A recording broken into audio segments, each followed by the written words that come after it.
DJ Sri Digital Audio Recording Studio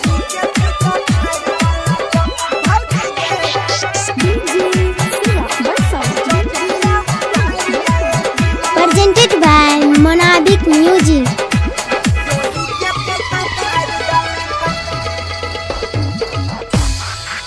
गे भौजी धान काटे गेलियो खगरिया पीछा लाग गेलो हमरा दुगो नहिया चोली के फीता फाड़ देला कौ भौजी गे इज्जतिया उतार देला कौ गे भौजी धान काटे गेलियो खगरिया पीछा लाग गेलो हमारे गोनहिया चोली के हमर फाड़ देला कौ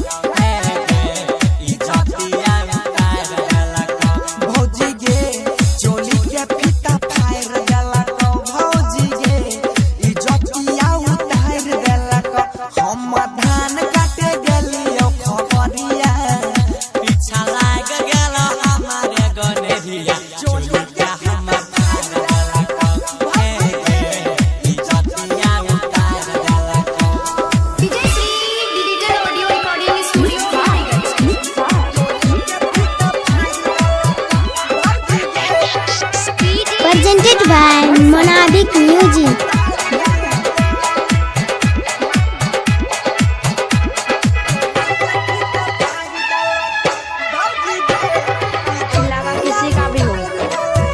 किसी का भी हो हमारा डीजे से पसंद का ही होगा हमारा डीजे से पसंद का ही होगा रौद्र होने को लाल दिन दोपहर गे हमारा न कहता हूँ यही लो नजर गे यही लो नजर गे रौद्र होने के लाल दिन दोपहर गे हमारा ने के न हुआ ये लो नजर गे गौवा में छय गे ओ कारे चर्चा पूरे इलाका में छयो कारे कहार गे लागो देहिया पछै गेल हाथा भौजी ऐसन मारा लाको झपाटा चोली के हमर फाड़ देला कौ इज्जतिया उतार देला कौ भौजी गे चोली के फीता फाड़ देला कौ हमरो इज्जतिया उतार देला कौ भौजी धान काट गेलियो खगरिया पीछा लाग गेलो एगो हमर नेहिया चोली के हमर फाड़ देला कौ इज्जतिया उतार देला कौ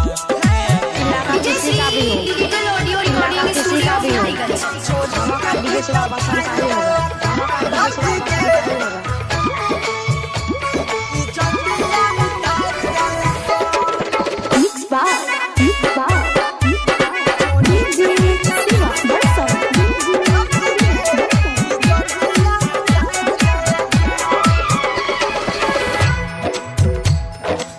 सोचने रिहाई धान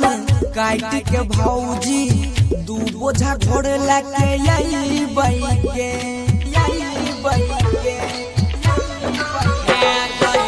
उसना चौरी के